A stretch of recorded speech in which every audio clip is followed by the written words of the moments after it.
All right. What's up, guys? We are live.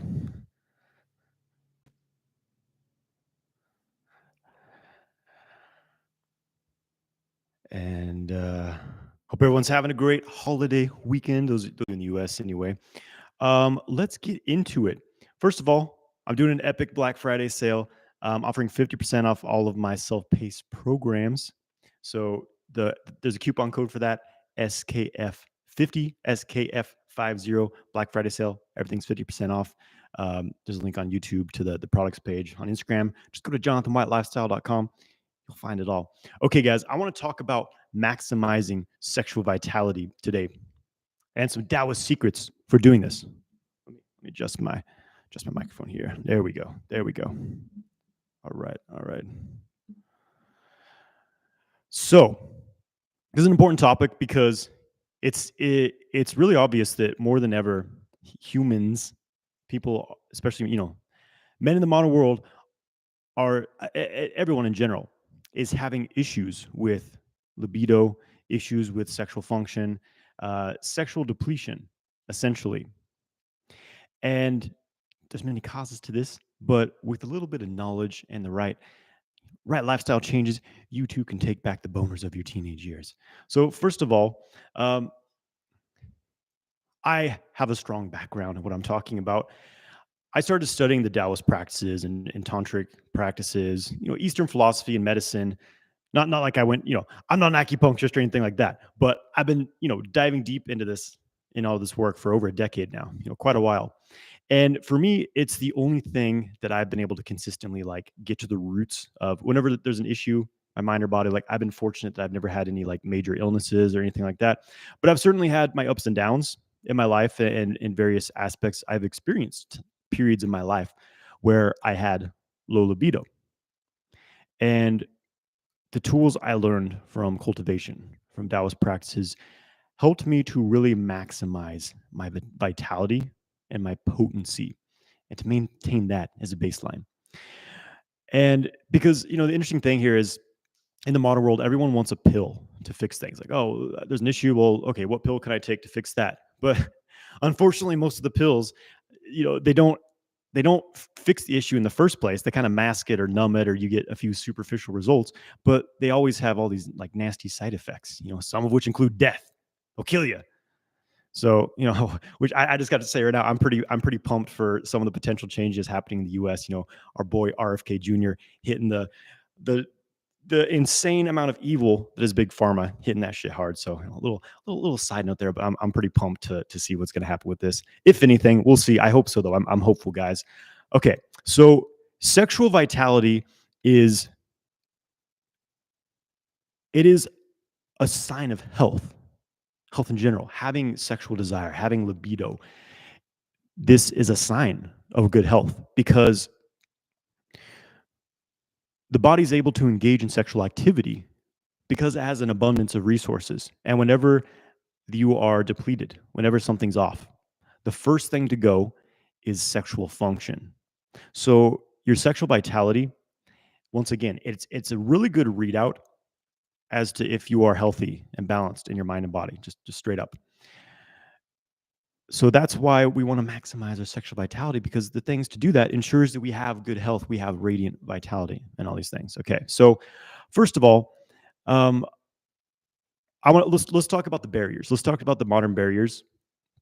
Why so many men are struggling with sexual dysfunction, sexual issues. Stress. Stress is number one. Stress is the biggest boner killer. Huge boner killer. And you guys have heard me say this many times probably, but it's so important because when you're in sympathetic nervous system dominance, when you're functioning in fight or flight, your body's not functioning efficiently. It's just getting by. It's putting all these other processes like hormone regulation, cellular balance, etc. The most important thing is what's required for me to stay alive right now. So it pumps adrenaline into your system, testosterone's lowered, all kinds of inflammatory compounds released into your body. And so basically stress it's not good for sexual vitality. And I'm talking about, like, obviously you can't avoid all stressors living in the modern world, but what you can do is improve your body's ability to handle stress, which is why you want to exercise, do your breath work, your cultivation practice, all these things, build your chi, and remove unnecessary stressors. The biggest one, again, is too much screen time, spending too much time on a screen.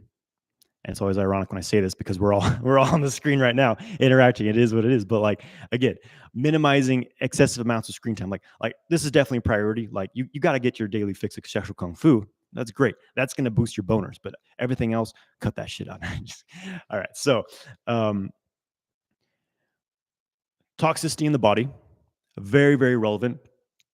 The foods we eat are laced with all kinds of nasty shit. Basically, if you're eating GMOs, pesticides, insecticides, all kinds of nasty stuff that gets in the food. Processed foods, super gnarly. Cut those out. Even like GMO foods, non-organic foods, loaded with stuff. But basically, what I'm getting at, it's in the water, it's in the air. Toxins are unavoidable, and these mess with the homeostasis of your body. Endocrine disruptors, plastics, fragrances, all these things disrupt your natural hormonal production and your androgen receptors, the ability of your body to use the hormones that are circulating through your system. So detoxification is an extremely important thing. I made a whole video called Sexual Vitality Detox on my YouTube channel, so check that out. That's an important lifestyle change. And then the next big one I'll hit here, we talked about stressors and things, and spending too much energy, we could say here. And the biggest way that men do this is ejaculating too much. Ejaculating too much. That is a big boner killer for men. So let's talk about the principles. That brings us right into how do we build our sexual vitality. So those are a few things. I could list even more things than that, but those are like some of the most important things for the modern world. Stress, too much screen time, too much information consumption, too much heady energy, too much energy in the head, too much focus and processing information, toxicity in the body. You cut those out, like that's going to fix most of the issues pretty quickly. But it's not an easy thing to do, is it? Okay. So building vitality, let's talk about Jing, because this is an important concept in Taoist practice. Jing is your physical essence. It's the energy that underlies your body's ability to keep creating itself, essentially. I mean, that's your body's being built moment to moment. Cells are reproducing themselves constantly. And it's almost like the sexual self-reproductive process. So that's what's keeping yourself alive, is your body's continuously recreating itself. And we could say that the fuel for this to happen is your Jing, your physical essence. This is very important in Taoist practice and Chinese medicine. And the way to look at this is that you're essentially born with a bank account of life force, a bank account of Jing, which is essentially your potential for physicality, your potential to keep living, to keep functioning, to stay physical in the body, to keep your body alive in a moment to moment basis. And we could say, okay, you're born with the equivalent of $1 million in your Jing account, your physical essence account, and how you spend it is up to you. But from a young age, we get trained to get really good at spending our energy through too much. A lot of mental energy is a big expenditure of Jing. Too much thinking, worrying, stress, negative emotion. Excessive ejaculation is a big one for men. Just kind of basically, you want to think about this balance between spending and reinvesting or recharging your energy. And the only way most people recharge is they sleep at night. And most people don't even sleep that well. So they're not really recharging efficiently.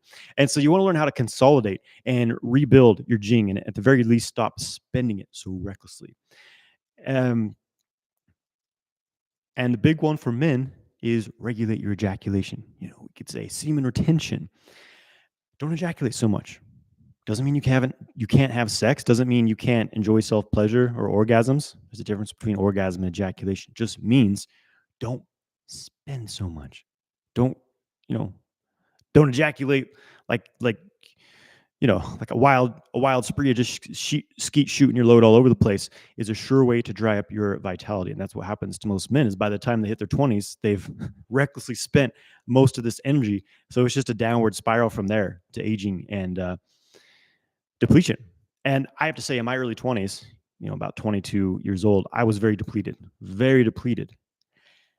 And that's one of the things that drew me into these practices in this training was that I had lost all my, I had very low willpower.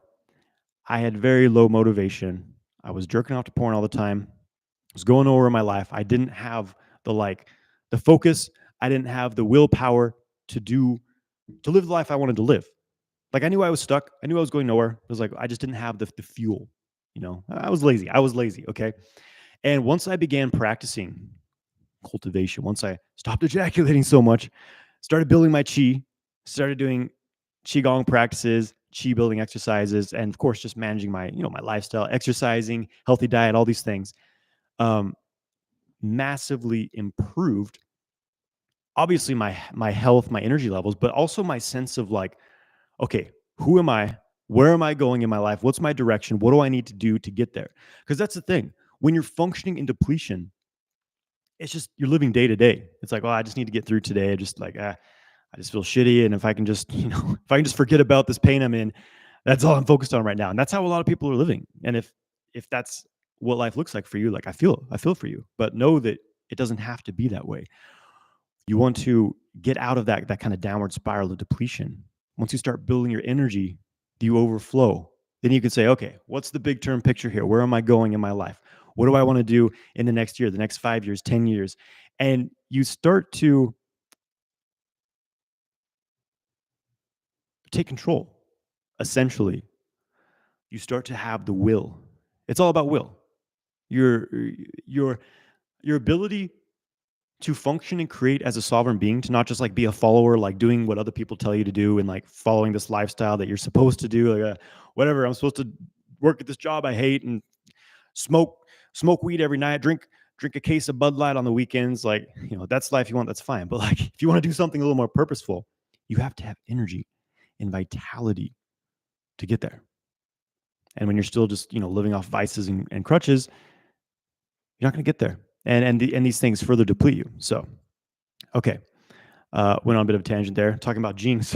So Jing, rebuild your Jing, rebuild your vitality, because that is your creative. It's your existing potential, your potential to exist and thrive as a physical being. And then that sets the stage for being able to cultivate yourself energetically and spiritually. Like you cannot attain high levels of energetic practice, definitely not spiritual evolution, when you were just physically beat up and depleted, because the body is the vessel that carries you through these things. And this was, if you want to understand Taoist practice, like some people are like, oh, these guys were just like sex freaks and they were so material, blah, blah, blah. But the thing is that the viewpoint of the Taoists was that your body is this vessel that you're occupying in. And you're not always going to be in it, but you're here in this physical plane to where heaven and earth are interacting, where all these dimensions are kind of interacting and acting things out, reaching things into completion here. It's an interesting kind of like, playground that we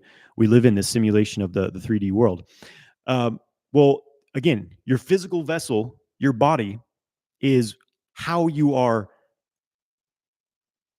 navigating through this thing. This is like your central processing unit, okay? And you got to take care of this thing. The healthier the body is, the healthier the temple is, the deeper you can get into your energetic cultivation, the deeper you can tap into some of the more unseen realms, and the deeper you can go into your spiritual cultivation as an independent being. And that's different than just, I want to get out of the body and dissolve back into this nothingness, Anyway, so the sexual practices and the sexual cultivation was a method to make the body and spirit very healthy and balanced. So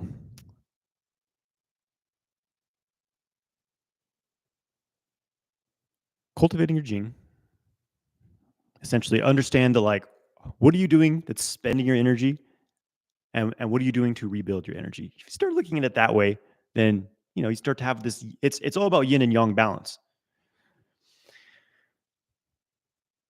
And some practical tips here. One of the number one things to work with is your breathing. Your breathing.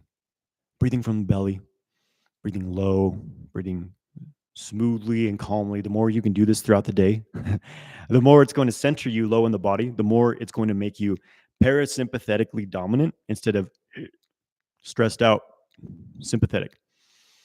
So breathing from low in the body and centering yourself low in the body. And just talking about Jing, I made a video I'm dropping tomorrow, which kind of goes deeper into this kind of Jing, the kidney energy, and the lower dantian. But just kind of a snippet of this because it's very important for understanding sexual vitality. In Taoist practice, the kidney system is related to your sexual vitality and your sexual energy.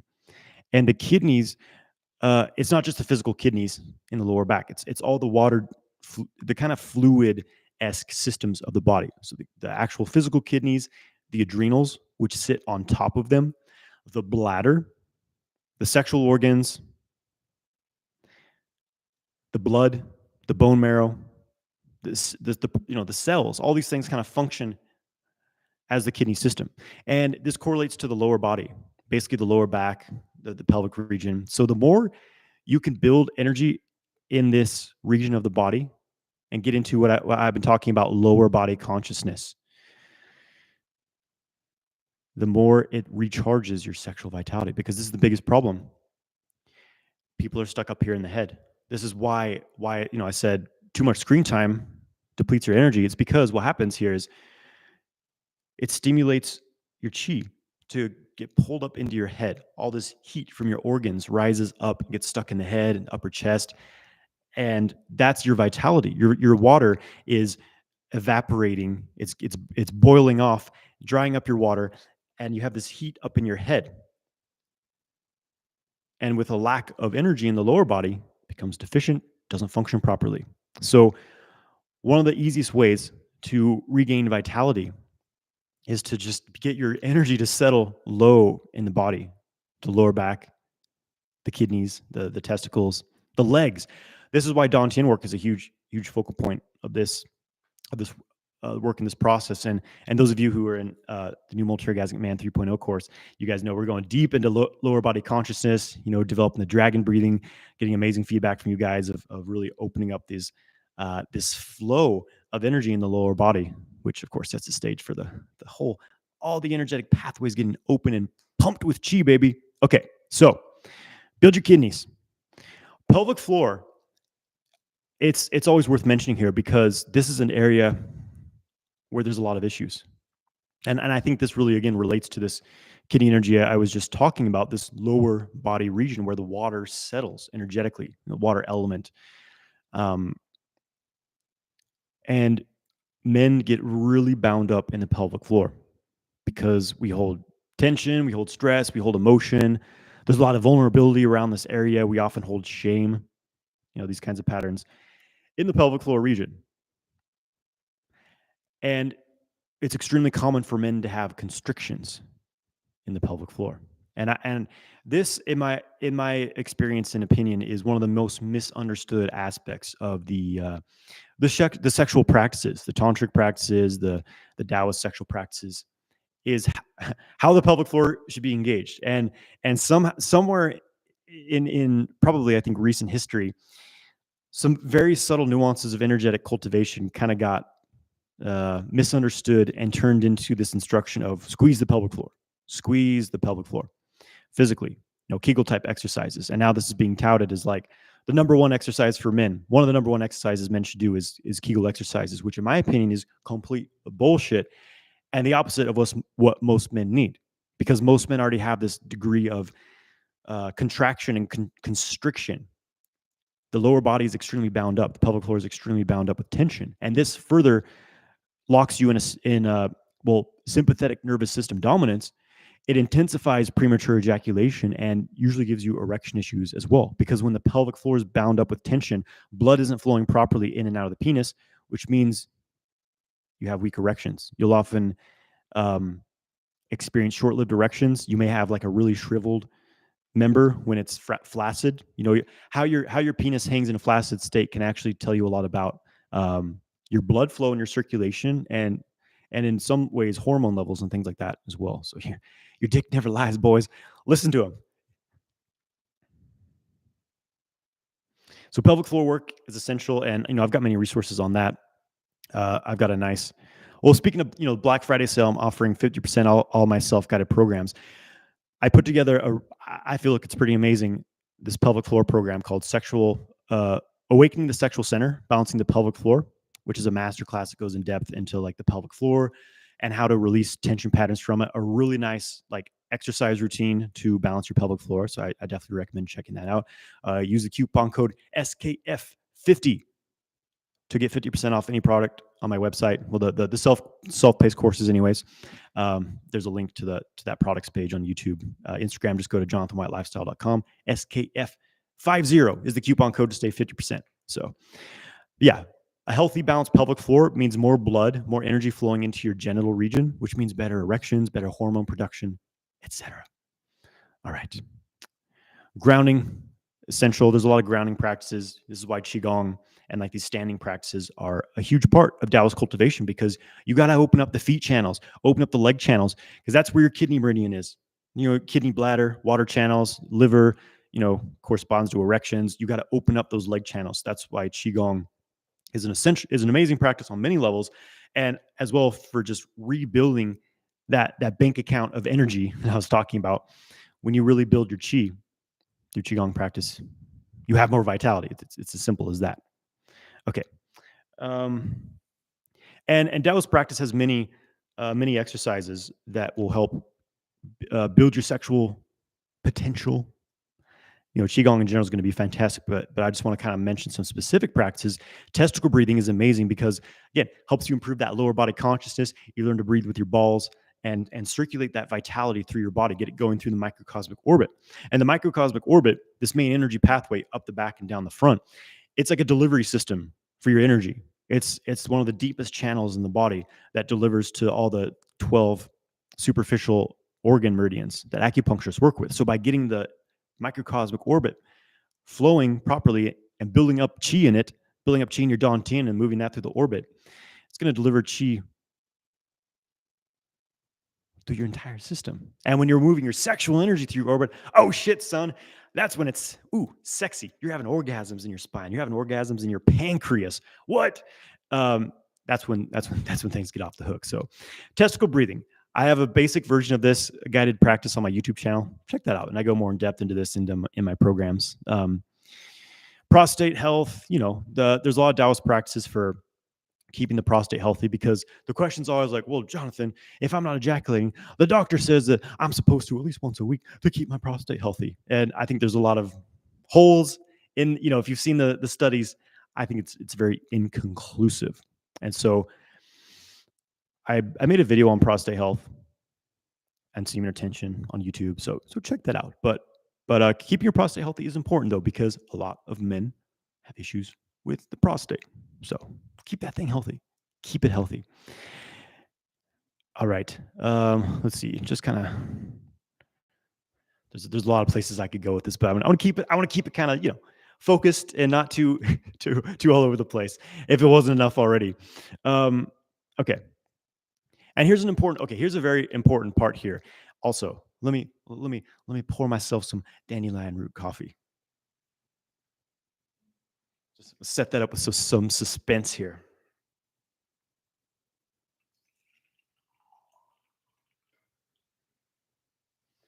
All right. When you start to look at the body as a system, it's an energetic system, and it holds information. And a lot of humans, everyone, we tend to have emotional patterns, shame, trauma, negative belief systems, all these things that get stuck in the body, and this impedes our flow of energy. And if you've had a difficult experience around sexuality, which I doubt that there's many people who haven't had some kind of awkward, embarrassing, or even traumatic experience around sexuality. So this creates a certain charge, and this can create these blockages in the system. And what happens here is we start to withdraw from the genital region, there's a feeling of it's not safe. It is not safe. Or if we ever are in the genital region, then it puts us in fight or flight mode, and we want to like get our fix and get out of there as quickly as possible. And so this is why doing emotional work is an important part of all this. And the Taoist practices always include. I mean, one of the most important starting points is methods to harmonize the mind, the emotions, and the body to release these. They're just stagnant patterns. They're just these like, it's like a static charge that's held in your body. So you start to release those, and it's like, okay, I no longer have this negative self-talk. I no longer have all this like intense shame around my genitals, and I can just enjoy myself. And now your mind, your being feels more comfortable occupying the lower body. And now more of your consciousness starts to fill up the lower body consciousness. And where the mind goes, the chi flows, and where the mind is always interacting within the body. The mind and body are intimately connected. The body is a reflection of the mind, but your mind is always kind of like shaped in a certain way as far as where you're anchored within your body. And most people, again, we're just up here. And so once we can clear out some of these static charges in the lower body and reoccupy it with our mind, feel safe down there. And like, what does it feel like to hold your mind in your genitals? Obviously, we don't know what it feels like during sex, but like, what about just right now? Like, I'm personally not like super aroused right now, and I'm just sitting here like, oh, what does it feel like to explore absorbing my mind into the genital region? It's like, oh, okay, there's life down there. And the more that you do that, the more you stay grounded, keep your body filled with your mind, the more that it starts to function properly. So a little side note there. And again, it's often these emotional patterns that make us retreat from the body because they're stuck and held within there. Okay. I think it's important to talk about sex as a medicine, sexual cultivation, sexual energy, but understanding that sex is a way to regenerate yourself, potentially, if you do it in the right way. And this was a huge focal point of the Taoist practices, which is like how to engage in sex properly to get the maximum benefit from it without, losing energy from it. And this is where the modern world has, we got our heads far up our asses on this one.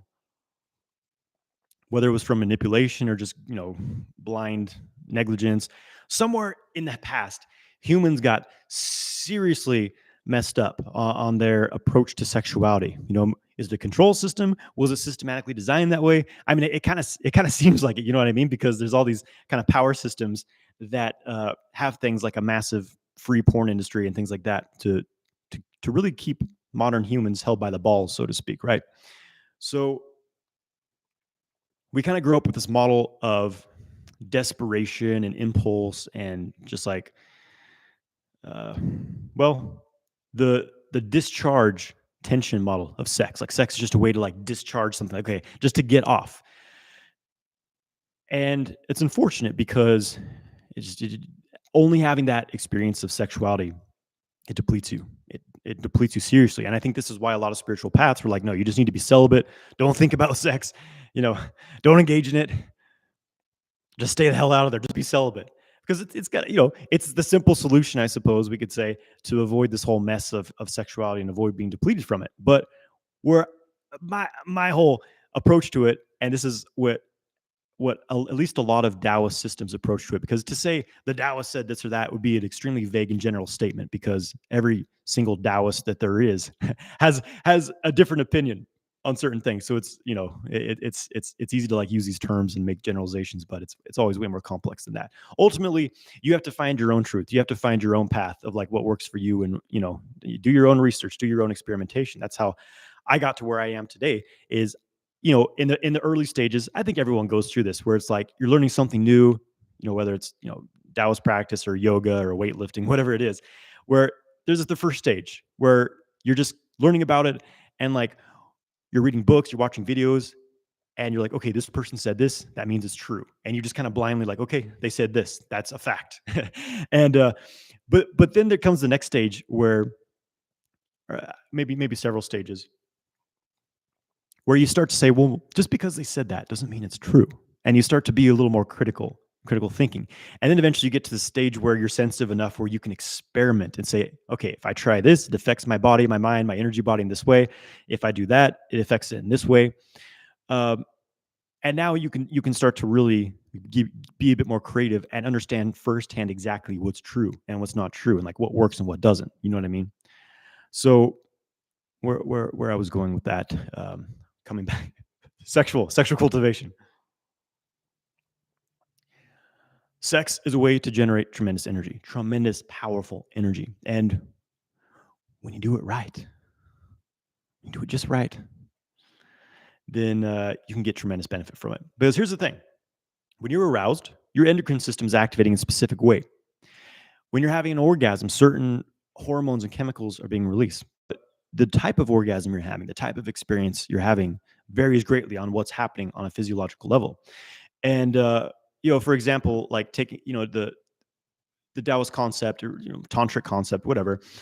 It's similar in all these sexual systems of exchanging, creating an exchange of sexual energy, and talking about Jing Qi Shen, these different vibrations of life force, different expressions of the same thing. We could even take this to say, like, we live in different dimensions. Humans, we live in a physical dimension, but we're also existing in this energetic plane, this spiritual plane. Of course, most people are only aware of one of those things. Which one do you think it is? I don't know. Maybe you're one of the the woo-woo types who only lives in the spiritual plane, but most people are pretty stuck in the physical. So there's this exchange happening. Physically, there's a fluid exchange.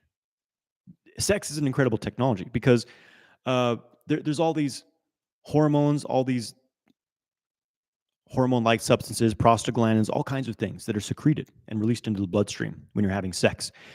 And when you link up, you physically connect your body with someone, these fluids are exchanged between the bodies physically. And you're both benefiting from it. And then when you create orgasm in a specific way, it creates this loop, this like electrical signal generating from your basically the endocrine glands on one level, the endocrine glands in the nervous system, and the lower genitals are sending the single signal up to the brain. And this is what a lot of the practices, they were trying to get to, is creating this feedback loop between the brain, the pineal gland, probably other glands also, and the genitals, which are they're glands down here. There's this loop between them. So when you're experiencing orgasm in a certain way, to where these pleasure waves are pulsing up your body, up your spine, hitting your brain, and also going back down to the genitals, it creates this positive feedback loop where you're releasing more and more youthful hormones. You're giving your partner, there are specific techniques to give women these powerful orgasms, not just the quick shot clitoral orgasm, but like these deep, intense G-spot and cervical orgasms that creates a different effect in their physiology. It creates a powerful release of chemicals, puts them into the 20th dimension, if you've ever been with a woman who's experiencing this, and then she's releasing certain chemicals and hormones in her body, and you're absorbing that through your phallus, through your dick, or the jade stem, as the Taoists would call it. Of the euphemistic words that they use for the body parts. So you're absorbing these things, and it's recharging you.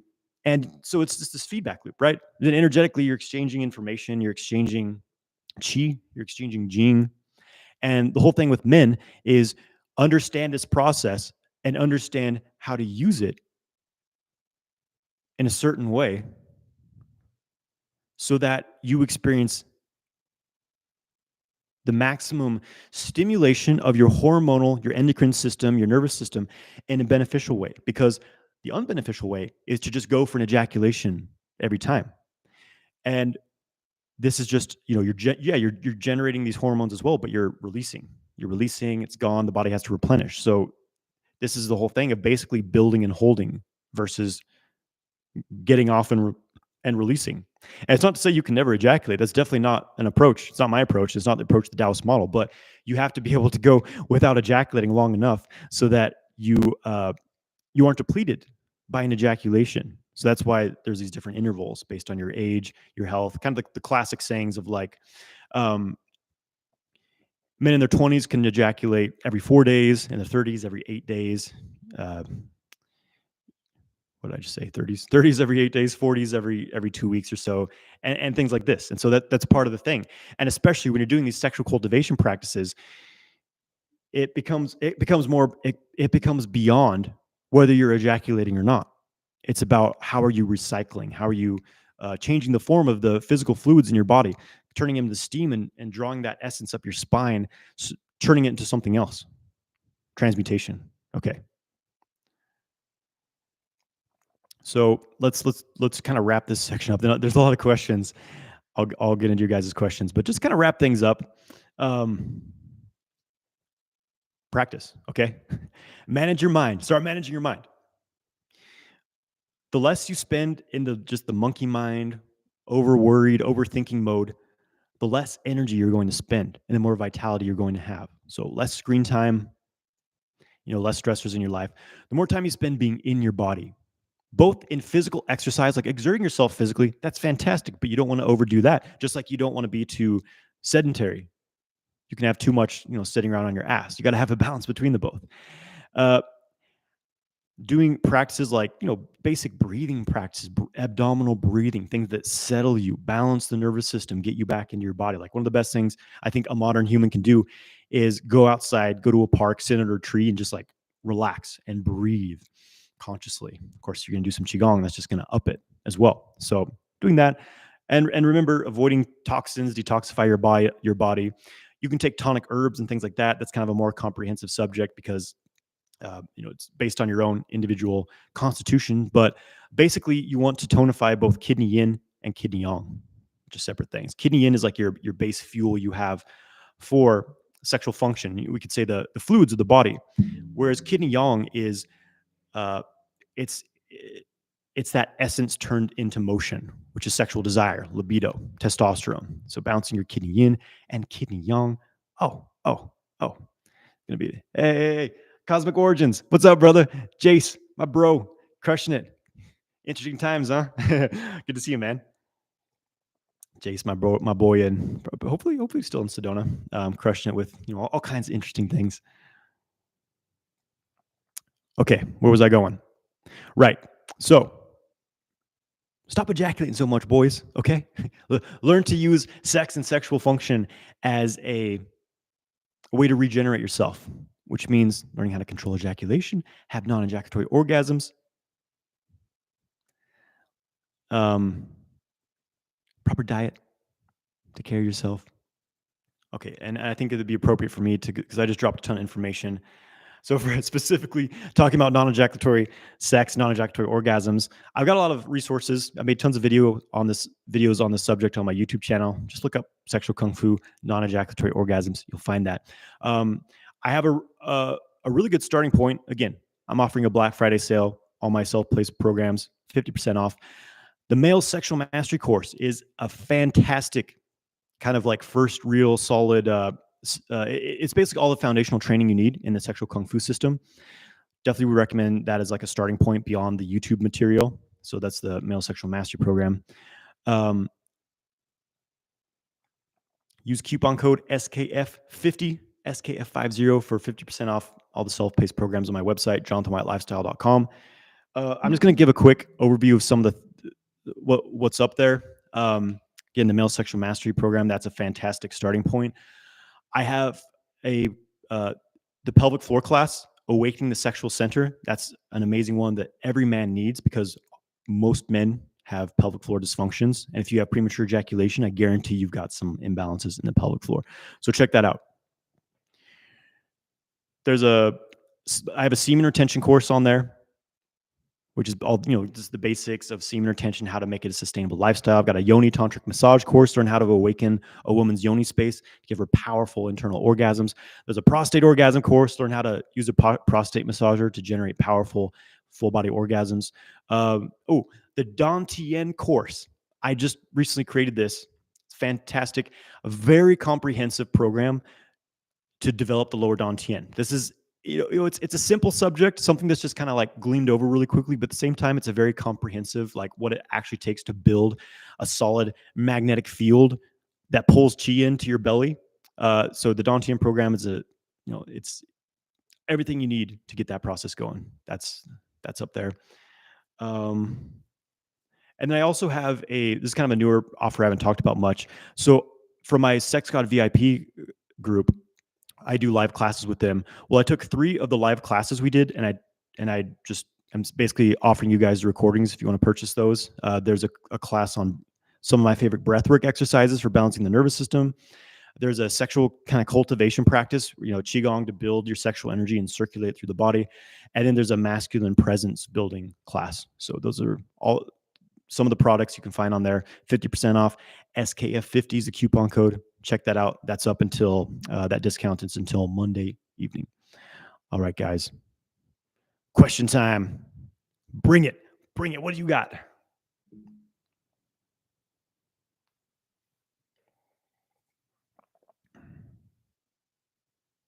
Vigo says,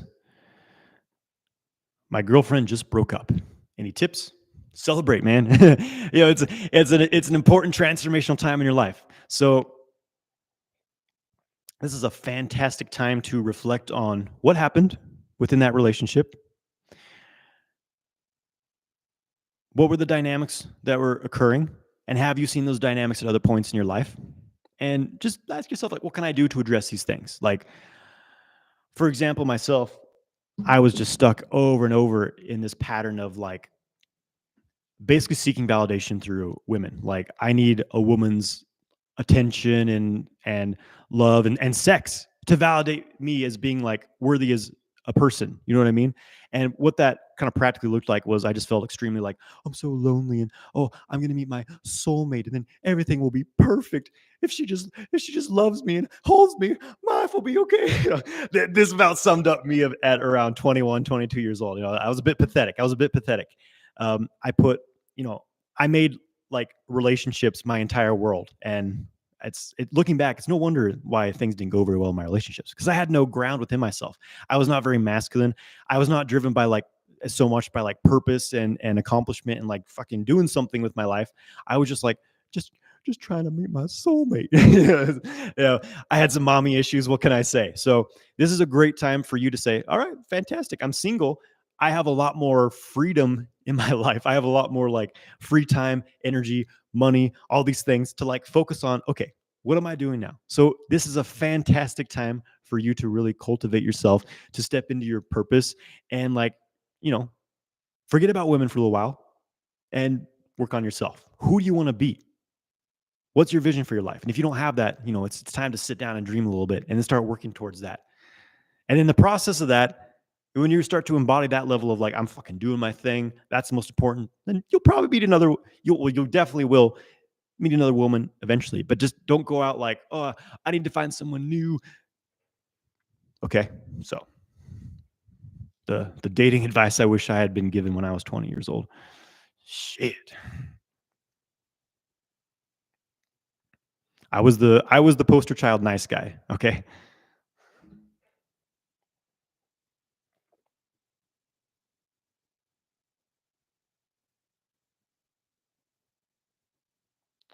Okay. Here's a fitting question. Laster 12 is asking, what do you think about the yogis that say that sex is not pure even without ejaculation? Yeah. Just saying that sex is dirty and wrong, basically. Again, this is it's just religious baggage. It's all it is. That's all it is. I don't want to go too in depth into this, but basically there's a viewpoint in a lot of these spiritual systems that the formless realm, the realm of spirit, is whole and perfect and complete and holy, and stepping down, because energy has to densify into physicality for this to exist. And so anything that's physicalized is a piece of shit. It's evil, and you need to get the hell out of it. It's just a matter of what's the word here?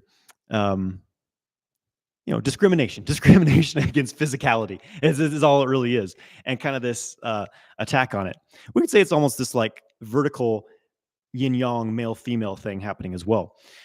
It's another battle of the sexes, but on a formless form plane.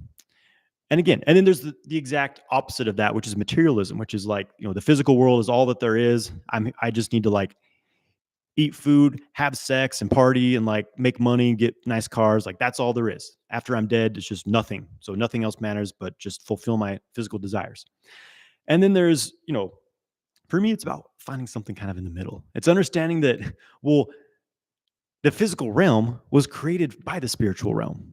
At least it seems to be. It seems to be the case. You know what I mean? It's formed from consciousness. It's very intentional. Things follow rules and laws. So obviously, there's a conscious creation. There's laws and geometries in this physical plane we're interacting with. So in that context, we could say that everything's holy. Everything is spiritual. And like, yeah, nothing's fucking perfect. Welcome to the realm of polarity, where freaking people are getting gunned down, and it's you got to eat something to live, and how it's a mess down here, isn't it? But uh, from a certain perspective, you can see that we are all just cells of this cosmic organism, and it's the Taoist view of this is that this is a heaven. The physical plane is a heaven. They call it later heaven. There's early heaven, which is kind of the more ethereal, less polarized realm that creates this realm, and this is later heaven. So it's another heaven realm. So it's all just a perspective. It's whatever you want to make it out to be. If you see sex as something dirty and unholy, then that's what it will be for you. Whereas if you can see the purity and the holiness of sexuality, then it will have that for you as well. So it's ultimately about, you have to find your own path, and you can't just blindly follow things because someone said it. And yeah, life, it is what you make of it, my friend. I gotta go take a shower, guys. I'm having some sinful thoughts right now.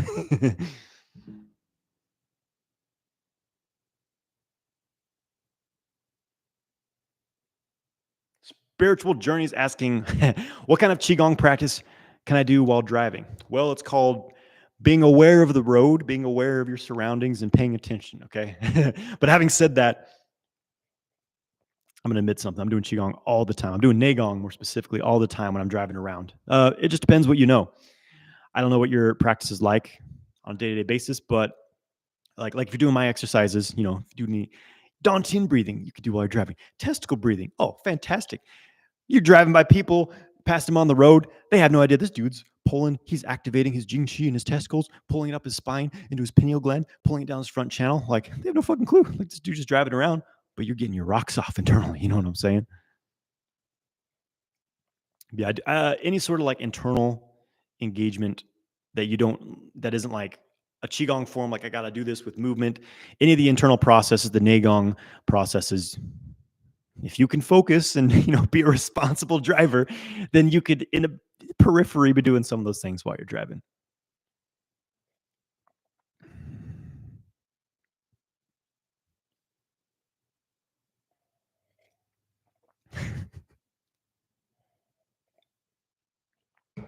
Okay, just it reminded me of a story. I wasn't sure if I should even tell this story, but you know what? Let's do it. Okay, so was this like 11 years ago when I was first learning sexual kung fu? I'm working with like the Purple Book, Taoist Secrets of Love, Michael Wynn, Montauk Chia, and I was playing music at the time. I was driving out to this or driving back from this gig I did. It was like out in the middle of nowhere, some like little festival gathering thing. Um, and there's not many people on the road. And well, I'll just say I was casually solo cultivating, very, driving solidly, but anyways, and pulling it through my system while I'm driving. Like, shit, what am I saying? Don't try this at home. Do not do this at home, kids. I'm a training professional, but I was doing that on the road one time. It's just so I don't recommend that. However, like, I'm Johnny Knoxville. Welcome to Jackass.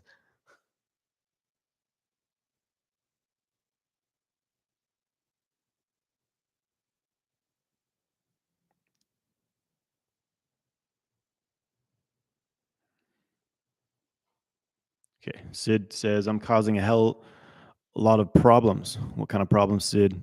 Okay.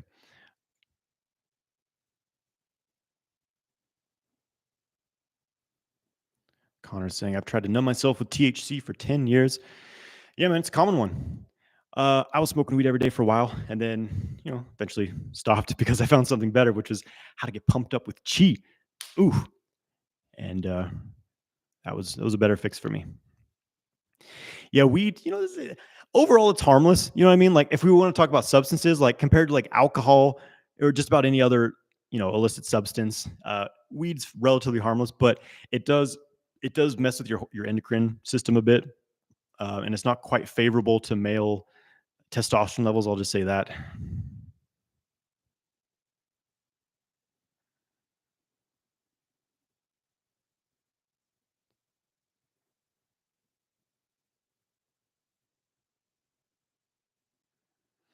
Okay, Sid saying please make a proper elaborate video on how to transfer your sexual energy in the body so that it won't pile up in the genitals. Yeah, well, understand that this is more of a process than just like there's one practice where boom, all of your years of like having stuck Jing in your genitals solved. You have to understand this is more about like there's this practice and there's this practice, and understand that it's a process. And that's why there's all these different aspects of it. That's why my Multi-Orgasmic Man 3.0 program, it's a 12-week program, and there's a lot of different processes we're doing within that, because it's not just you do this one thing and everything's fixed. So it's the pelvic floor work, it's opening up the energy channels, it's improving the concentration quality of your mind, your ability of your mind to interact with your body and not daydream and think about random shit. It's physically releasing tension, starting to feel into the energy body, open up energy gates. There's a lot of things. So those are the things you need to be training in. And recently I've talked about this being essentially in a lot of ways like athletic training, because you have to be focusing on all these different things, and you've got to create routines for yourself to be consistently drilling in all these aspects that is required to make the progress. So that's the approach you got to take.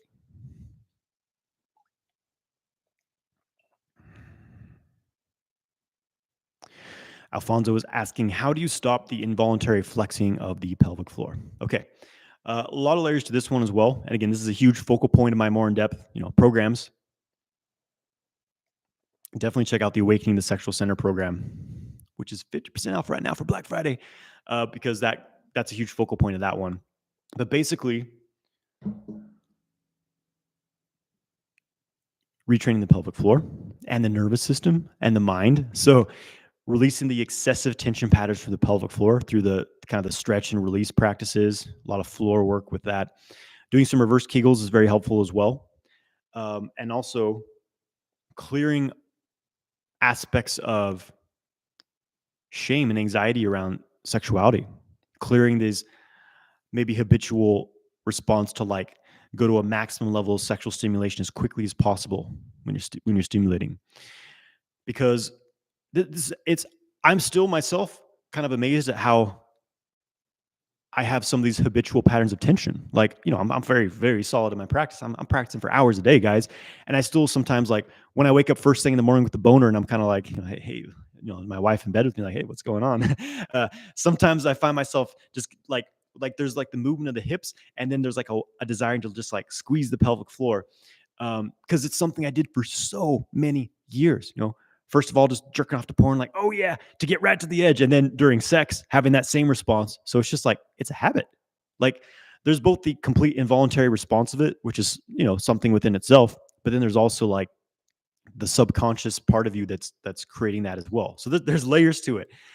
So basically it requires retraining yourself out of it. And like some practical advice I'll give you right now is start to notice what types of stimulation on your penis cause that contraction more than others. Like what areas of the penis cause that? And obvious thing here, if this was a penis, then this underside right here, the frenulum region, that's the zone that mostly triggers those contractions. So you can place less stimulation on that area. It's not going to happen as much.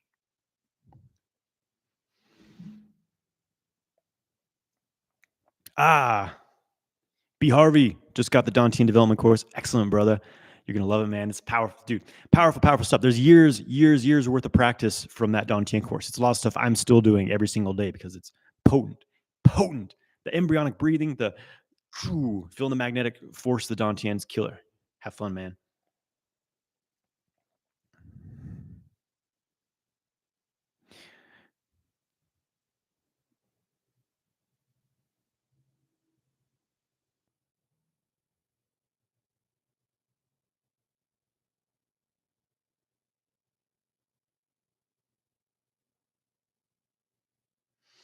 Peer Presence is asking any tips for retaining the seed while she's on top, riding like a wild stallion, and gets upset when you try to get her to slow down.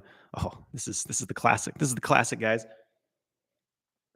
Yeah, ejaculation control is easy when you're having slow tantric sex, right? But it's like when it's like going to Plowtown, like, oh, this is where the rubber meets the road. Unless you aren't wearing a rubber, it's just road on road, baby. It's road rash. You know what I'm saying? Okay, so Um, Again, this is a huge.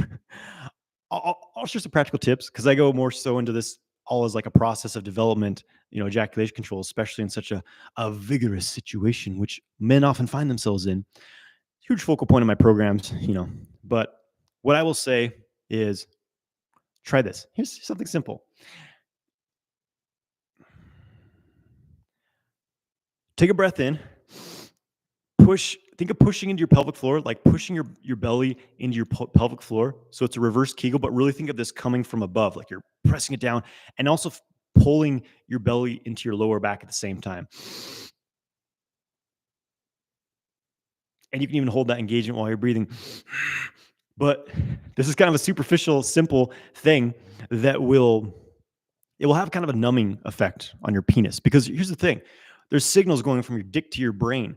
And one of my teachers talks about this like radar jamming effect of some of the sexual practices where it's like you're sending a different signal to kind of confuse the sexual signal. And so what I just mentioned is it's a simple kind of physical thing you can do, and you can even do it rhythmically, like in time with her movements, and it'll kind of help block that signal.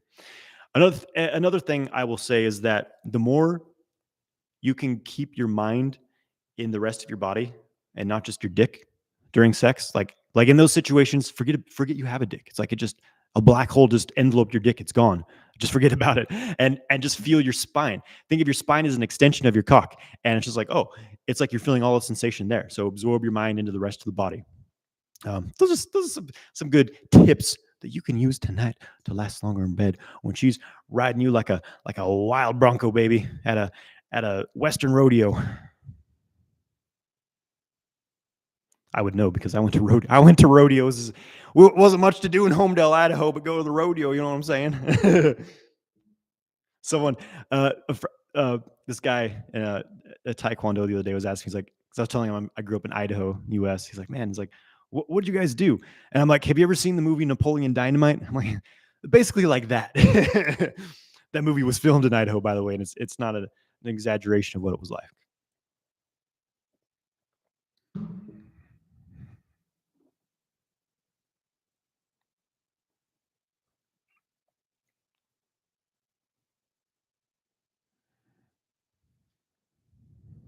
Connor's saying, oh, I just scrolled. I lost it. Where am I? Okay, Connor Belsky saying, ever since starting these practices, I notice how tense ordinary people are. They're like buffaloes with all the power in their upper bodies. Yeah. That's the thing, is like most people are centered up here. It's like, why our vitality's down here? Sink and release.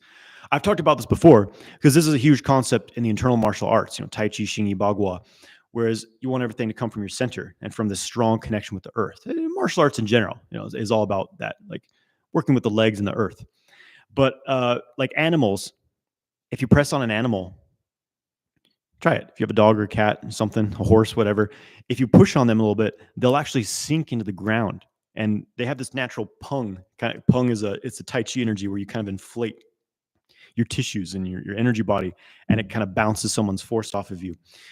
Animals do this naturally. They release into the earth. And what humans do, like if you were to start kind of pushing on someone, push on one of your friends, they're going to tense up and resist it, and they get top heavy and they're easily moved over. So when you're centered in your Dantian and you're centered low in your body,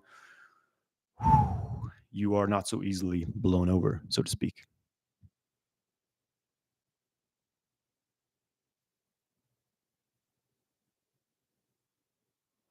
Okay, Spiritual Journeys asked me about coffee enemas. What are my thoughts? I've done some coffee enemas. I have butt chugged some cold brew coffee where it was like room temperature brew, like that body temperature. You know what I'm saying? No, coffee enemas are great. It's a good way to clear out the intestines, and I've heard it helps kind of clear out the gallbladder, liver as well. Good detoxification. In fact, I'm probably due for one. I got a whole coffee enema set up, which is just enema bag. And there's a specific type of coffee you want to get. Like you don't want to go to the store and buy a Folgers coffee and put that shit up your ass. Like you might have some problems, minor things. But there's a specific type of coffee used for a coffee enema. You butt chug a bag of this coffee and it clears you out, man. It's fantastic. 2 thumbs up on the coffee enema.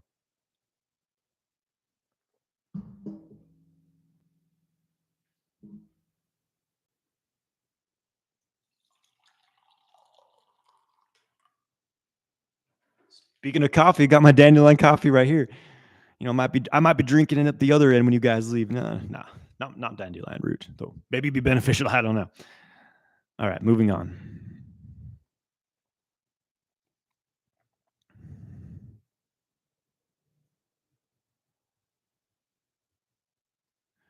Philip Smith, what's up, bro? Ahmed Tabala, what's up? Damon's got a gallon of dandelion tea made in the fridge. It's the best. It's the best, man. It's so good.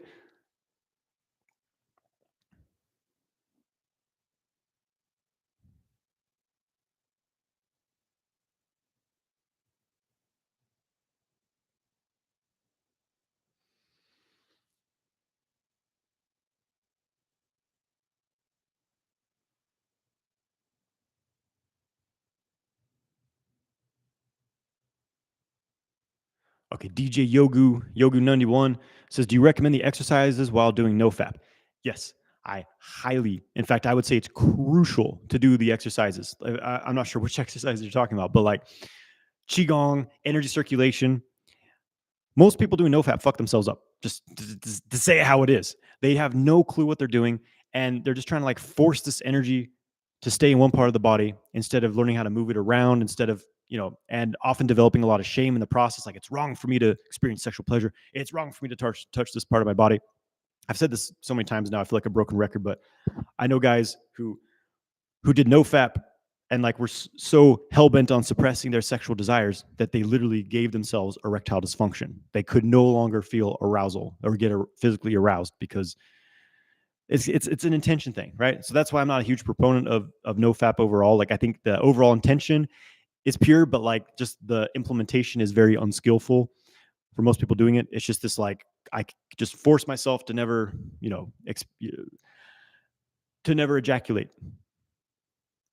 That's very different than developing a conscious connection with your sexual energy, regulating your sexual function in a healthy way, and getting to the core issue of like, well, I have this poor and conditioned approach to sexuality and sexual pleasure, and this model of I can only experience ejaculatory orgasms as a release. And if you transition in this model of internal orgasms, non-ejaculatory orgasms, sexual cultivation, then it it takes impulse out of the thing for the most part, because now instead of just like, okay, I just can't do this thing and avoid it, you never actually develop any skill doing that. You're just avoiding something, and the underlying thing is still there. Instead of that, you completely overhaul and transform your whole relationship to sexuality, to sexual desire, sexual energy, and how you engage with it, to where you're incredibly empowered by that. And then, if you do see a sexy girl on the street, or a porn image just happens to pop up, you don't have this impulse to go ejaculate because you can't handle the sexual arousal. You know how to move that energy in your body. There's the NoFap talk.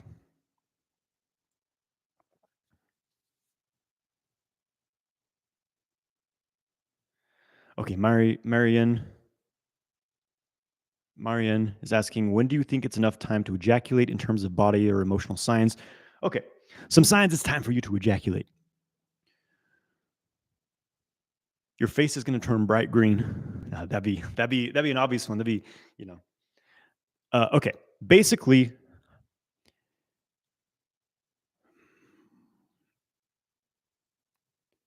I'll share my own signs. One is above an abnormal amount of like sexual desire. We're like, sex is all I can think about. Like, yeah, I'm a highly sexed person. Like, I love sex. I always have. I've always been a highly sexed person. But I can tell what my baseline is.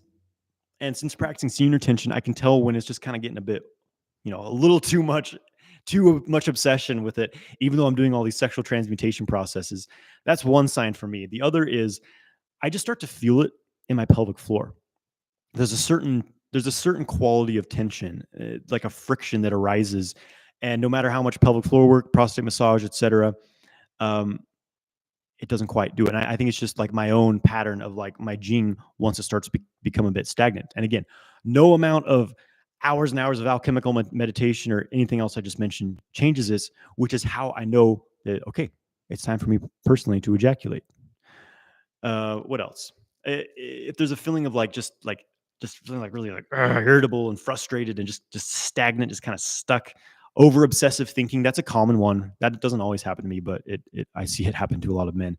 So it's a good subject because yeah, there's a lot of focus on and just me and myself talking about semen retention and a lot of men becoming interested in this, which is fantastic. But what's less known is that you know we humans tend to go from one extreme to the other. The one extreme being ejaculating all the time, just way too much ejaculation, and then the common thing is to go in the other extreme, which is being obsessed with never ever ejaculating to the point to where you develop this neurosis of like I've ejaculated, I've lost everything. I've lost months of my retention. Blah, blah, blah. It's like just on your head, dude. Like, yeah, there's a slight physical thing that happens. You feel a bit more tired, but a lot of it's just in the head. It's like you went 10 years where you're ejaculating every day. So now you think that like after a month of not ejaculating, a single ejaculation is going to wipe you out. Like, bro, chill out. Okay. And this is very, again, I experimented with this a lot myself because for me in the beginning, I had this viewpoint of, yeah, the longer I go without ejaculating, the better. And my most important thing is that I never ever ejaculate. And then I started to run into some minor little issues, looking back on it, just symptoms of like my energy was stagnant, some of the things I mentioned before. And once I experimented with like, well, one sign I had as well was like, I would almost always have a nocturnal emission at a certain duration, no matter what I did, no matter what I did. And I started to consider like, what if I'm actually supposed to ejaculate at this frequency? And what if I just make that my frequency now? And then once I did that, I no longer felt depleted by ejaculating. And like the next day I would just be as horny or even more so. And this is how it is now. It's like for me, my cycle is about 4 to 6 weeks. And I'm also very, I'm doing certain practices. I'm harvesting that energy every day in my meditations. Even during sex, I'm drawing it, exchanging energy with my partner, pulling it up in my body. So when I do ejaculate, it's like shooting on an empty shell. And literally, oftentimes, like an hour later, I'm ready to go again. Like there's no significant loss from it. So that's what happens when you have a healthy regulation with your sexual function and you're cultivating yourself. So it'll take experimentation, but it can be done. The reason why men get hit so hard by an ejaculation is because they're super depleted. That's all it is. Like there's no real like superpower that comes with NoFap or semen retention. It's just most men in the modern world are so fucking depleted. They have the hormone levels of 70-year-olds. It's crazy. And so, yeah, that's why you feel fucking wiped out after an ejaculation. But once you rebuild your kidney energy, rebuild your Jing and your vitality, then it's not a huge deal to have an occasional ejaculation, and actually kind of regulates your endocrine system to keep you in a healthy cycle. That's the conclusion I've come to, and it's just really obvious for me now. So the most important thing is rebuild your vitality, and that's not about just not ejaculating. It's looking at everything in your life.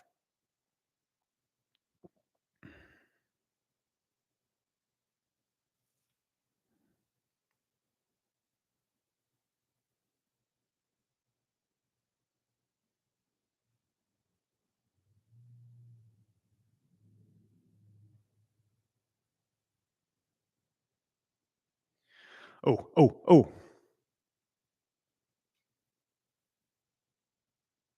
Power Lung is asking, what are the best foods for the balls? Ooh, what a great question. All right, my favorite testicle. If you want to have really, really big, bulging balls, they're just ready to explode. This is what you want to This is what you're gonna want to eat. Okay. For me, kind of the foundation of my diet now, very different than how it used to be. But grass-fed meats, grass-fed or pasture-raised grass-fed meats, because ground beef, I eat like a pound of ground beef a day at least. Can't get enough. And I also have grass-fed beef testicles and liver in capsules. Fantastic. This is number one because it's loaded with pretty much every nutrient the human body needs. I know the vegans don't like this, and again, I was a vegan at one point in time, and I'll just stop there. Okay, I'll stop there. I wasn't exactly shining with vitality and libido at that time. So that's my number one. Goji berries are another really amazing one. Lots of kind of trace minerals and just have Jing. They got Jing. That red color is a symbol of power. Maca root boosts your sperm production, boosts your libido typically. Shilajit. Shilajit actually has been, there's been some studies showing that some of the compounds in Shilajit improve testicular function. It's got fulvic acid, humic acid. These are essential trace minerals, like my Shilajit, which is like a resin that comes from deep mountains, ancient seabed organic matter that was, condensed over time to this like ooze, this black ooze, and you eat that shit and it's great. What else is good for your balls? Eggs. I eat pasteurized eggs. I eat 5 or 6 a day. Amazing. They look like testicles, don't they? Avocados, healthy fats. Basically, you need your saturated fat, your cholesterol. I know that goes the opposite of mainstream media advice, mainstream medical advice, which is funded by seed oil companies. We won't go there. Saturated fats, cholesterol, and your minerals: iodine, selenium, zinc, boron, magnesium. You will have the biggest, juiciest, heaviest balls you've ever seen. Okay. Taking it from a man who's been there. Okay. Okay. It's me always with you is asking for a hair fall solution. So like, I'm guessing like balding, losing hair.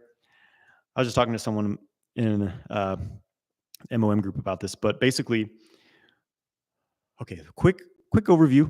First thing, I'm not a hair restoration specialist. All right, I was born with a healthy head of hair, and I've also got good hair genetics. Like my dad, my grandparents didn't bald really. My dad still has solid hair, and he's almost 70 years old now. So I've got genetics in my advantage, but some of my cousins are, they've experienced some hair loss. So it's not just genetics. Part of it is stress. Talking about Jing, this physical essence you're born with, when you're spending more energy, when you're in an energetic deficit, you're spending more than you're taking in, and the body is unable to replenish itself. Whether it's excessive ejaculation is an easy example. It's not getting enough. It's not able to basically assimilate enough nutrients from the diet that you're eating. If you're eating garbage diet on top of this, it only hurts. And so it's like, okay, we're not getting the resources from outside. We have to start pulling from the body. So it's going to pull from your organs, your spine, spinal fluid, and even it's going to say, okay, stop generating hair. We need to put that resource into something else. So that's one reason. Like I have a friend who started practicing semen retention, and he was balding a little bit. His hair grew back. Happens for some men. It's not going to happen for everyone. So some solutions for this. Well, also another something else that impacts balding is if you have a high conversion rate, a metabolizing rate of testosterone metabolizing into DHT, which is a hormone, that is linked to balding, basically. So there's certain herbs you can take. I think saw palmetto. Yeah, saw palmetto is a good one, which helps prevent that conversion of testosterone into DHT. So that may be beneficial for that.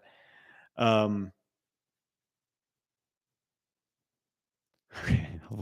I've heard that, and again, just like regulating your ejaculation, semen retention is only gonna help. You can take some Chinese tonic herbs. He Shou Wu is a Chinese herb that's famous for, there's a story around Mr. He's gray hair, and basically this guy took He Shou Wu every day, and his hair turned from gray to like deep dark black. So it's kind of the famous herb for improving hair quality. But microneedling, I have a friend who does microneedling, and he's had examples of people who it helped help with balding issues, basically help them regrow hair doing microneedling. This is a little more obscure, but I have a friend who's all about urine therapy. Actually, I have several friends, and they say that if you you pee, you collect your pee, and like soak that into your head, your scalp, that it'll help your hair grow back. I haven't tested that one. I can't say, but hey, what could it hurt? Except maybe you might smell a little funny when you go out in public. So there you go.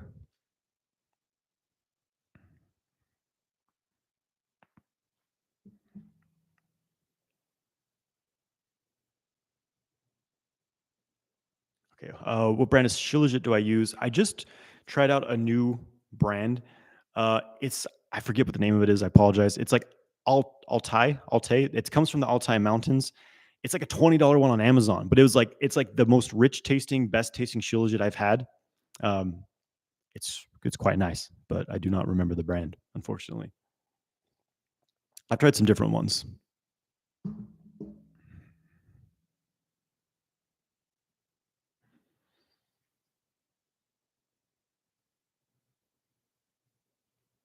Damon, I'm glad that the YouTube content's been helping you. Oh yeah, and just again, guys, if you're just tuning in, I'm doing a Black Friday sale.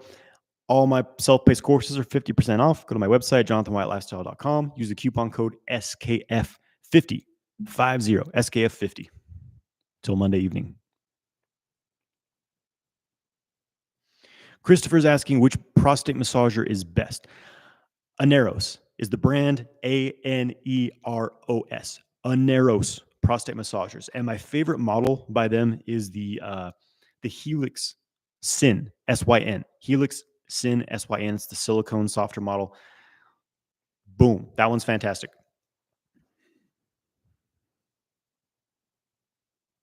Okay, Ahmed's saying, what do you think about the effect of orgasms on the brain and its chemicals? Yeah, orgasm has many effects on the brain, and not every orgasm has the same effects. There's so many nuances to it. And there's different types of orgasms. There's different types of orgasmic experience. Like if you're looking at porn, jerking off, and just ejaculating, that's going to create a certain type of release of chemicals in the brain. And it's not going to be a very good one. It's going to dump, your testosterone level is going to dump. You're going to get a big hit of prolactin. Dopamine spikes and then drops off sharply. Serotonin, all kinds of things. Whereas, I mean, okay. We'll just give one more example. Where instead, if you're having sexual kung fu sex with a partner, you're moving the energy through your whole orbit. It's resonating through your system. It's hitting your pineal gland. It's creating a positive feedback loop to your hormonal production, your testosterone production. Yeah, you're getting dopamine and serotonin releases, but it's not as much of a sharp and drop off. It's more just like a steady. And at least if here's the thing, ultimately there is not a whole lot of research on this. Like there's no real like in-depth scientific studies on this stuff. There's a few, but they're often very generic and like, not enough for us. I will say this is more of a speculation and from my own like scientific stuff I have seen, but yeah, this is what I feel though, is that there is a release of chemicals and hormones, and it's a more smooth one when you're not just like riding the edge to just ejaculate, and especially when you're not watching porn. Like I know there's a big. I think it's kind of funny. There's often a concern about like, well, is any sexual activity going to like affect my dopamine system? And it's like, of course it is. Everything you do affects your dopamine system. But here's the thing: if you are interacting on a computer or a smartphone, your dopamine system is already being way more manipulated than any real life organic sexual experience can do, basically. Unless you're like, there's like you're in a room with 20 different women, but like just real life, just you and a partner, no porn stimulation. That's already going to be a way more controlled, more balanced, like hormone brain chemical experience than pretty much anything that you're going to do on a smartphone or a computer. So just important to mention that.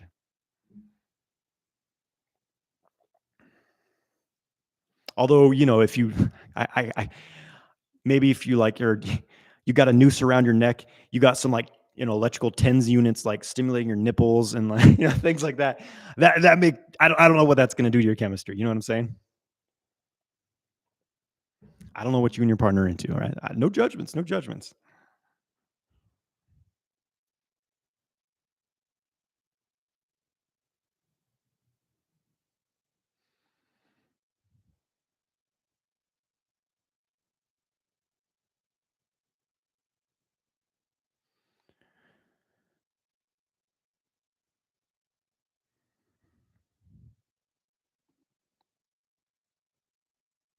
Damon's saying deep breathing opens up a lot of things along with stretching the pelvic floor in your body. Thanks to the info. Yeah. Of course, deep breathing. Breathing is the foundation. It's the foundation of everything. It's the foundation of how your body and mind are functioning, which is why breathing practices are so important. And there's also a strong link between your breathing and your pelvic floor because the pelvic floor is almost like a lower diaphragm, and proper breathing in itself helps to balance the pelvic floor.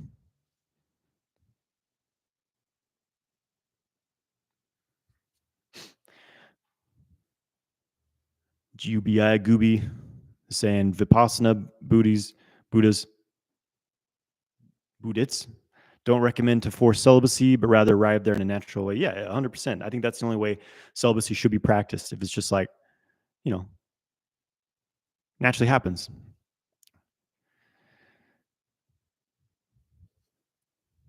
But it can also, it's something that I think more of a concern in our modern world is because slow down, because people are so depleted that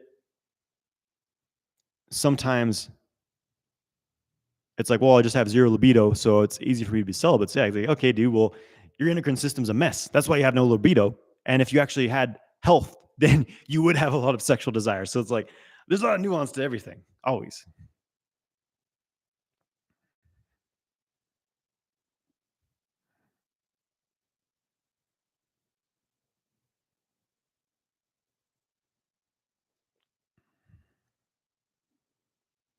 Sahil, excellent, brother. Glad that the breathing practices are helping you. Okay. Okay, it's me always with you is asking Jonathan if we take the multi-orgasmic man course, we'll get all the stuff about pelvic floor exercises, Dantian breathing, Qigong, or anything different in that separate. Okay. So basically, what of the like different programs on my website overlap with multi-orgasmic man and what don't?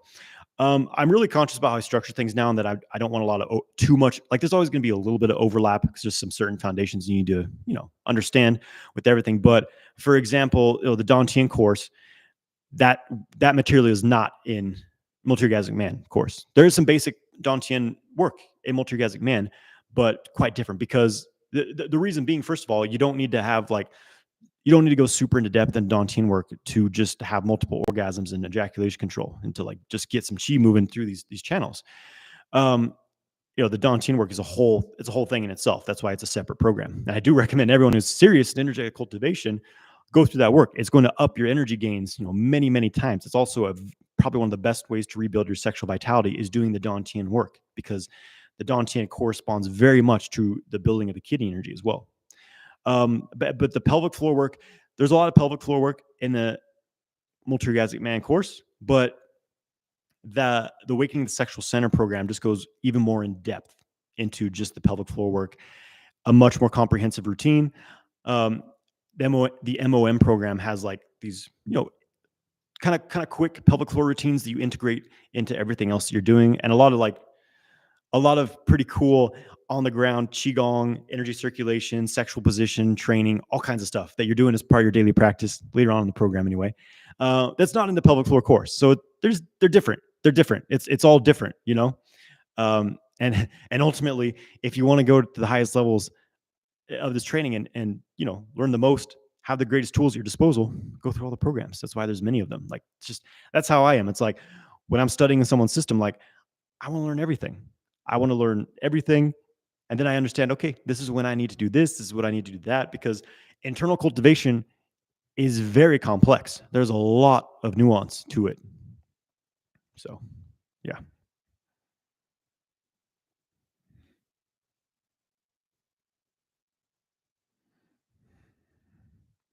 Gary Hayes is asking me your thoughts on sexual kung fu and longevity. Well, I think that sexual kung fu is one of the best things you can do for your longevity, because again, you're maximizing your sexual function, you're maximizing your skill set at being able to engage in sexuality, because something I've been talking about and kind of talked about earlier in this video is how sex is something you can engage in if you do it in a certain way that is basically the fountain of youth, that will keep your endocrine system moving, active, functioning.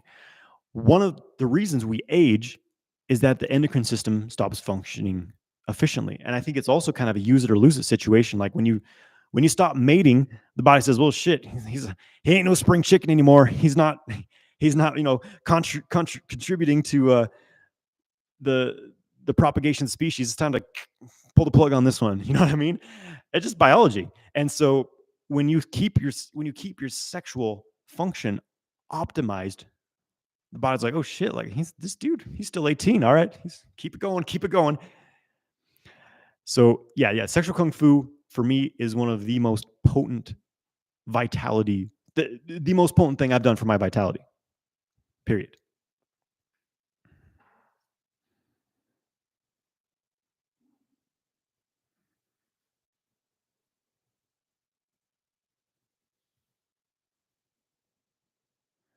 Okay.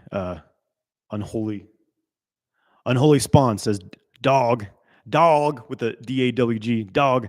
Edging cultivation Edging and cultivation on road trips is goaded. 12-hour drive powered solely by my own supply was unforgettable. All right. So this is what I was talking about earlier in the video where I was like, I'm driving and I'm cultivating with one hand while I'm driving down the road, pulling energy through my microcosmic orbit. Well, I'm glad I'm not the only one. But yeah, man, this was actually, just reminds me, like, first of all, awesome share. I remember this one day I came home and was just, I had a long day. I was just exhausted. It was like, man, I don't even have energy to do anything. And it was early on in my train. I was like, I'm gonna try some solo cultivation, baby. So I did what I had to do, pleasure myself, got that energy going, and then I started drawing it through the body. And like after 15, 20 minutes of this, I was energized. I was creative. I was just boom, I was back online. So yeah, this isn't just about like having lots of sexual pleasure and things like that. That's a part of it. That's it's something that drew me into it. But it's also like this energizes you at a core level. This is what your sexual energy is. It's this latent creative force, and you can stimulate it, you can activate it, you can bring it to other areas in the body, and it charges you up. It's a sexual yoga. You know what I mean? So like that's why like your self pleasure practice actually becomes a way for you to charge up your mind and body and your creative energy.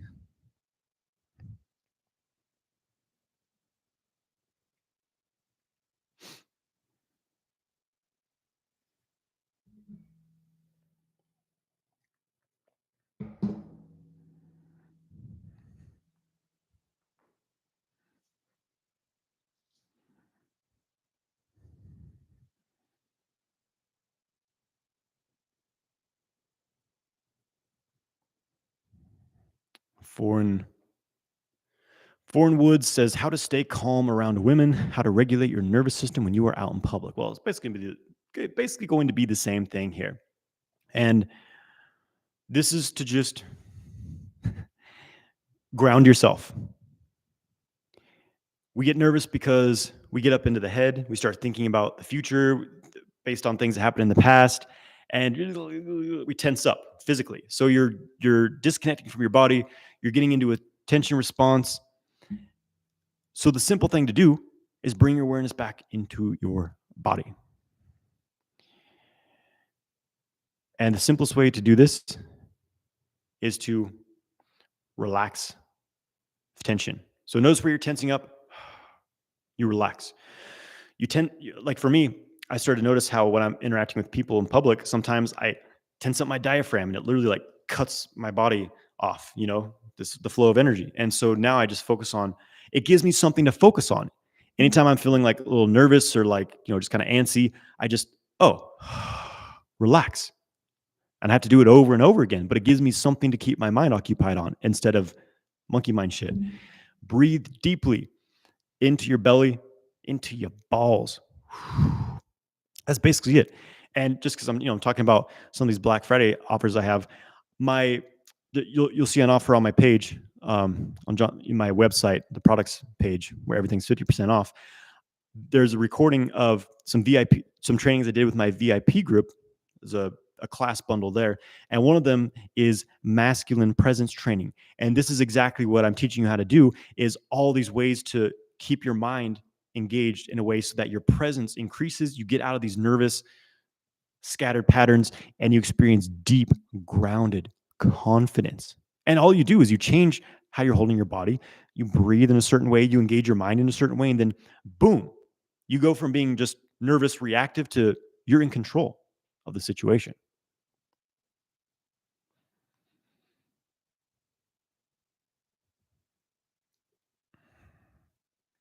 Okay, Alfonso says he starts having wet dreams after 1 week in. I'm curious how old you are, but uh, there's a lot of factors to experiencing wet dreams. Like it could be kidney yin deficiency, could be you have a lot of tension in the pelvic floor, a lack of circulation of sexual energy, all these kinds of things.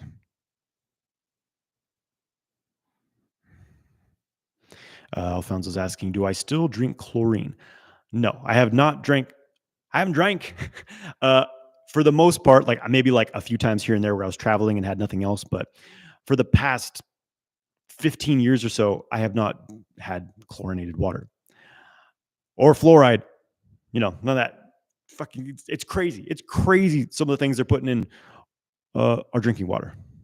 So no, nope.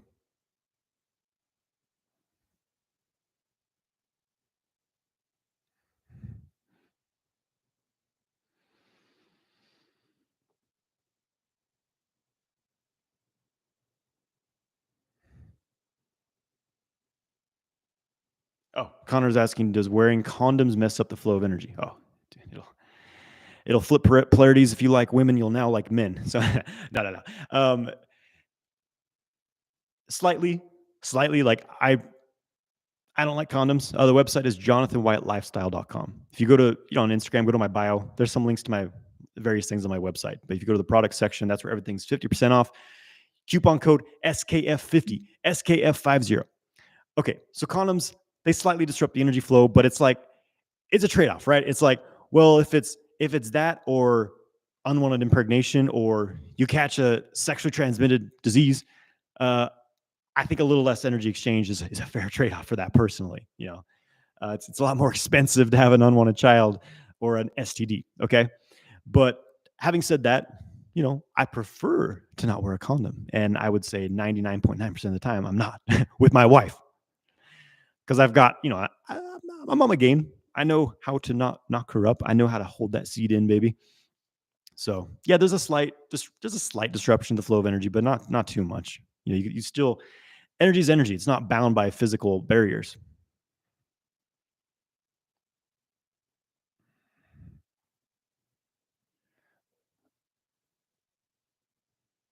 Royov is asking, I see that the release of semen makes me calmer and sometimes mentally more balanced. Is this related to the release of semen on the orgasm that happened, related to the semen or the orgasm that happens with it? Yeah, well, it's mostly that's one.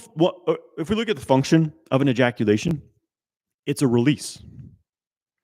You're releasing something, and there's this charge built up with it to release. It's like this static charge that grows and grows and grows until it's discharged. And that's one of the benefits of it, is that's what we're doing in sexual kung fu, is we're taking that charge and that it's that potential that there's a lot of pressure with it, which is why we have to open up the body to be comfortable with handling it. Because most guys who do semen retention with zero energetic skill, they just turn into pressure cookers, and it's extremely uncomfortable and even dangerous in that situation. So yeah, there can be discomfort.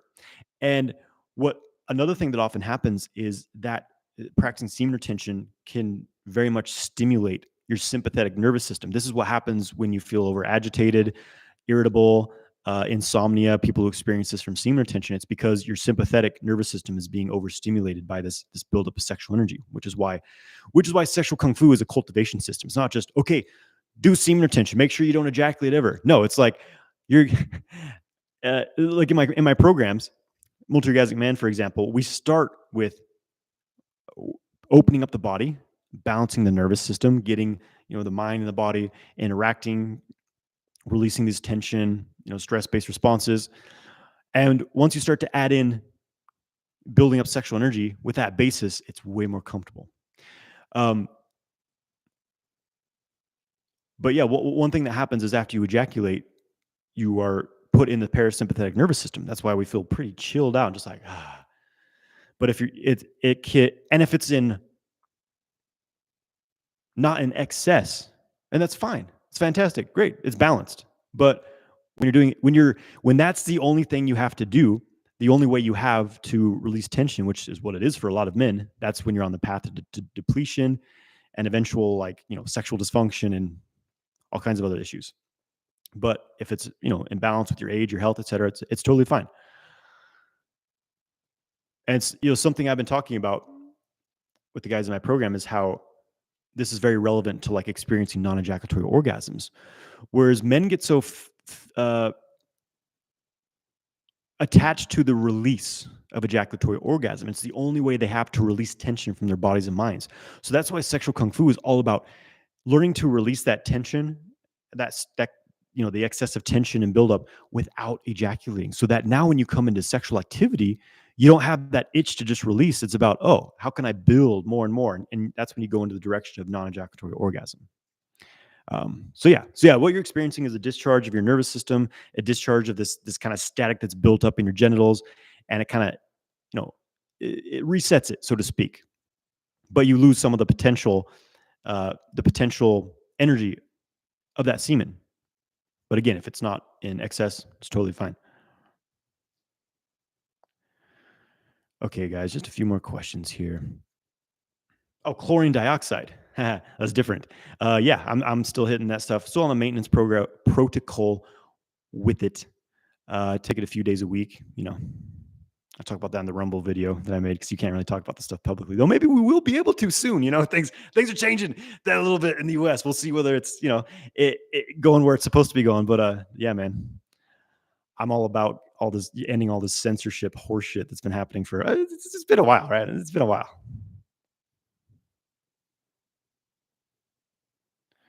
Foreign Woods says how to release trauma from the body. Well, this is kind of a comprehensive subject, but here's something very practical.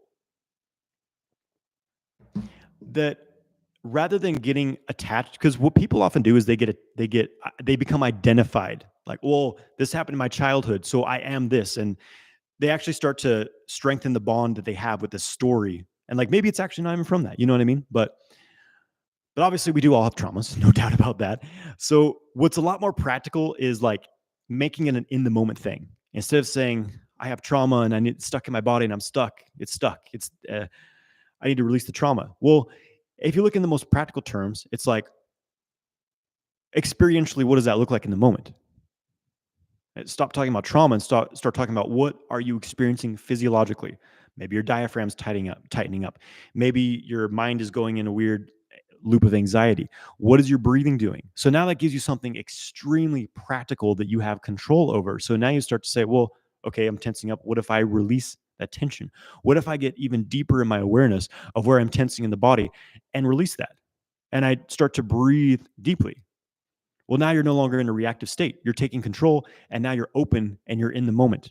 After a few minutes, maybe it's instantly, maybe it's 10 minutes of doing that.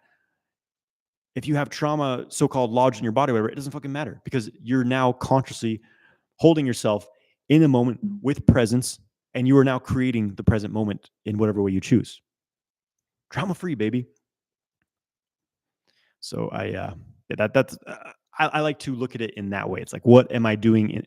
What am I experiencing in this moment, and how can I release it? And it always comes back to just patterns of tension in the body and mind. You're tensing things in an unconscious way. So make it conscious and release the tension. And yeah, it's a moment to moment thing you have to do, but that gives you power and control in every moment. And that really relates very much to sexual practices as well. Sean says, is there any benefit in bringing the sexual energy to the 8th chakra above the head during self-pleasure practices? Yeah. Here's the thing though. I know everyone wants to go straight to like the highest, like I want to go way up there. But here's the thing. Most people who gravitate towards these stuff, this includes me in the past, are super ungrounded. It's like, why not start at the feet? Why not get your legs activated with energy? Then your lower dantian, your genitals.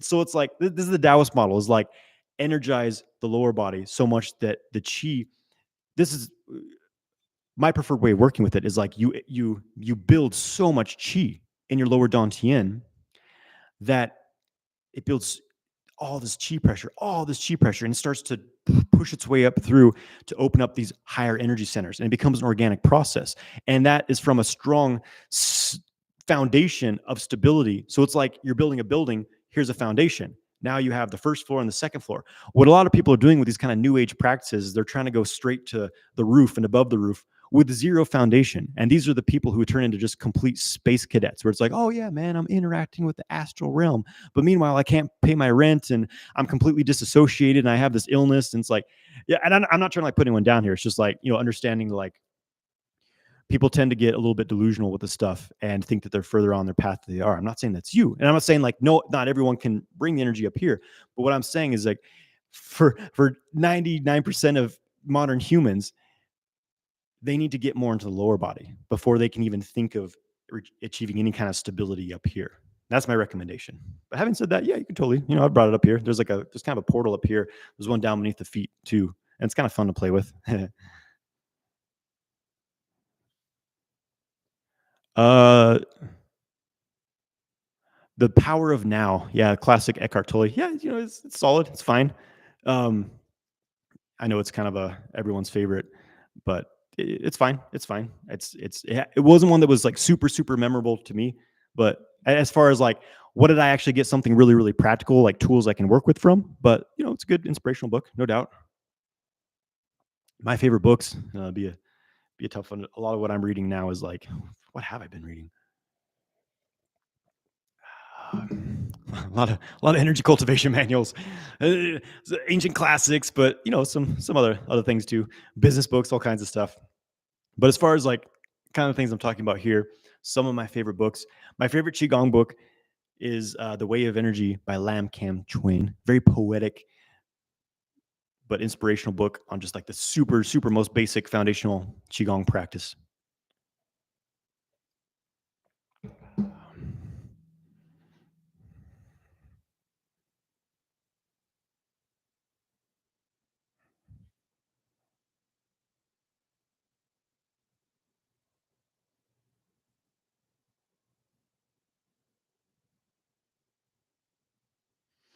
Okay, guys, last couple questions here. One is, Royo is asking, can you mention, based on your experience, what are the benefits of multiple orgasms without ejaculating and how they impact someone's consciousness? Well, okay. Here's a very practical answer to this.